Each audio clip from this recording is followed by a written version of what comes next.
और आज की पहली कहानी मध्य प्रदेश के अमरोहा की है। ये बात 2022 की है। अमरोहा में एक गांव है, गांव ढकिया चमन। अमरोहा कोतवाली थाना के तेज तर्रार टीआई सुनील मलिक अपने थाने में बैठे थे जब गांव ढकिया से एक पंचायत प्रधान अपने गांव के एक मूक बधिर युवक रुखसाद के गायब होने की खबर लेकर पहुंचे। प्रधान की बातों को ध्यान से सुनने के बाद टीआई मलिक ने तुरंत कार्रवाई का फैसला लिया। उन्होंने गुमशुदगी की रिपोर्ट दर्ज करने के आदेश दिए और गांव के लोगों को विश्वास दिलाया कि रुखसाद को जल्द ढूंढ लिया जाएगा। टीआई ने मामले को पूरी गंभीरता से लिया और प्रधान को आश्वासन दिया कि उनकी चिंता बेकार नहीं जाएगी। उन्होंने खुद के खाने का समय भी नहीं छोड़ा और तुरंत मामले की जांच शुरू करने के लिए थाने के प्रधान आरक्षक को जिम्मेदारी सौंप दी। रुखसाद, जो 35-37 साल का एक मूक बधिर युवक था, अचानक गायब हो गया। पहले तो पुलिस को उसकी गुमशुदगी पर ज्यादा शक नहीं था। उन्हें लगता था कि रुखसाद शायद किसी रिश्तेदार के घर चला गया हो और कुछ दिन में वापस आ जाएगा। मगर जब 2 दिन बीत गए और रुखसाद का कोई सुराग नहीं मिला, तो मामला कुछ उलझा हुआ सा नजर आने लगा। टीआई सुनील मलिक, जो हमेशा सख्त और समझदार रहते थे, उसने रुखसाद की पत्नी शमीमा और उसकी साली शब्बो को थाने बुलाया। पूछताछ का सिलसिला शुरू हुआ। पुलिस अब यह जानने के लिए तैयार थी कि कहीं यह मामला सिर्फ गायब होने का नहीं, बल्कि कुछ और बड़ा तो नहीं। क्या यह कोई घर की अंदर की बात थी या फिर कुछ और छिपा था? हर जवाब को खंगालने का वक्त आ चुका था और पुलिस इस गुत्थी को सुलझाने में जुटी थी।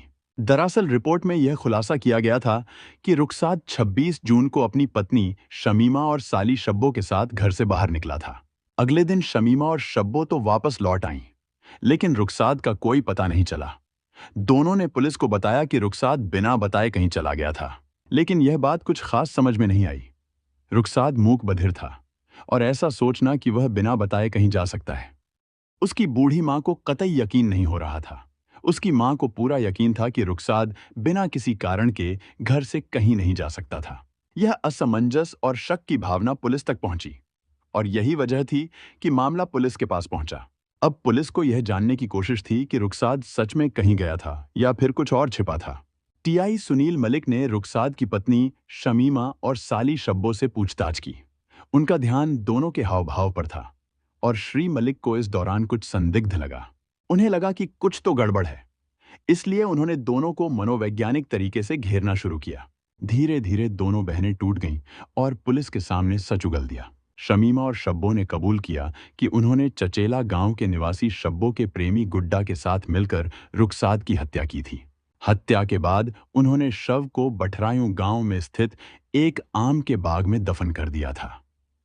पुलिस ने दोनों के बयान के आधार पर शव की बरामदगी कर ली और इस सनसनीखेज खुलासे से मामला पूरी तरह सुलझ गया। ढकिया चमन गांव में रहने वाला रुखसाद अपनी मां के प्यार और परवरिश में बड़ा हुआ था। उसकी मां ने ही उसे अपने बलबूते पर पाला पोसा था, क्योंकि रुखसाद बोलने और सुनने में लाचार था। जब रुखसाद बड़ा हुआ तो उसकी मां की यह इच्छा थी कि उसके बेटे की देखभाल करने के लिए कोई बहू घर आए, मगर रुखसाद की शारीरिक स्थिति के कारण कोई भी रिश्तेदार अपनी बेटी को उसके साथ शादी के लिए राजी नहीं हो रहा था। लेकिन रुखसाद की मां ने हार नहीं मानी। वह जानती थी कि रुखसाद का जीवन अकेला नहीं रह सकता और उसे एक जीवन साथी की जरूरत है। आखिरकार उसकी मेहनत रंग लाई और 14 साल पहले बिजनौर जिले के थाना धामपुर के निंदड़ गांव की रहने वाली शमीमा से रुखसाद का निकाह हो गया। यह शादी उसकी मां के लिए बड़ी राहत और खुशी का कारण बनी। शमीमा से निकाह के कुछ ही समय बाद उसकी जवान बहन शब्बो भी अपनी बहन के साथ रहने रुखसाद के घर आ गई। शब्बो का आना रुखसाद के लिए किसी मुसीबत से कम नहीं था, क्योंकि घर में एक और पेट बढ़ जाने से और भी समस्याएं उत्पन्न हो गईं। मेहनत मजदूरी करने वाले घर में एक और सदस्य का आना आसान नहीं था और रुखसाद इस बदलाव से खुश नहीं था। लेकिन एक दिन जब उसने शब्बो को बारिश में भीगते हुए देखा, तो उसका सुगठित शरीर देखकर रुखसाद की नसों में खून उबाल मारने लगा। वह उस रोज के बाद से शब्बो को देखता था तो उसे कुछ अलग ही महसूस होने लगा। धीरे धीरे रुखसाद की सोच बदलने लगी और उसने शब्बो को न केवल आकर्षक पाया, बल्कि वह उसे अपने करीब लाने की कोशिश करने लगा। यह रिश्तों की उलझन का आरंभ था, जो आगे चलकर खतरनाक मोड़ लेने वाला था। शब्बो जल्द ही यह समझ गई कि रुखसाद उसे अपनी पत्नी नहीं, बल्कि अपनी इच्छाओं को पूरा करने के लिए बेगम बनाने की कोशिश कर रहा था। वहीं शब्बो की दुनिया अलग थी। वह पहले से ही पास के गांव चचेला के युवक गुड्डा के साथ प्रेम संबंधों में थी और दोनों के बीच शारीरिक संबंध भी थे। इसलिए जबकि रुखसाद यह सोच रहा था कि शब्बो अपनी जवानी और शारीरिक जरूरतों के चलते उसके पास आ जाएगी, शब्बो के लिए रुखसाद सिर्फ एक बेमानी कोशिश बनकर रह गया। गुड्डा के साथ उसके संबंध थे और वह किसी और पुरुष के पास नहीं जाना चाहती थी। शब्बो ने रुखसाद की कई कोशिशों को नजरअंदाज कर दिया, जिससे रुखसाद परेशान होने लगा। उसकी बेचैनी बढ़ने लगी क्योंकि सालों तक कोशिश करने के बावजूद शब्बो ने उसे दया की नजरों से नहीं देखा। यह हालात रुखसाद के लिए बर्दाश्त से बाहर हो गए और उसकी मानसिक स्थिति खराब होने लगी। शब्बो को बहन के घर में रहते हुए कई साल बीत गए थे।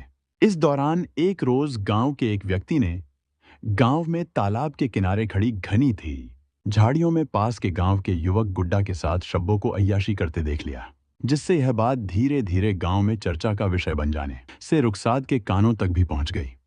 रुखसाद, जो खुद सालों से शब्बो का हासिल करने के लिए कोशिश कर रहा था, यह बात सुनकर गुस्से से उबल पड़ा। उसने शब्बो पर नजर रखना शुरू कर दिया, जिसमें जल्द ही यह बात साफ हो गई कि शब्बो के बारे में गांव में जो चर्चा फैली है वह झूठ नहीं है। इससे रुखसाद समझ गया कि शब्बो अपनी शारीरिक जरूरत प्रेमी के संग पूरी कर रही है, इसीलिए वह रुखसाद को घास नहीं डाल रही।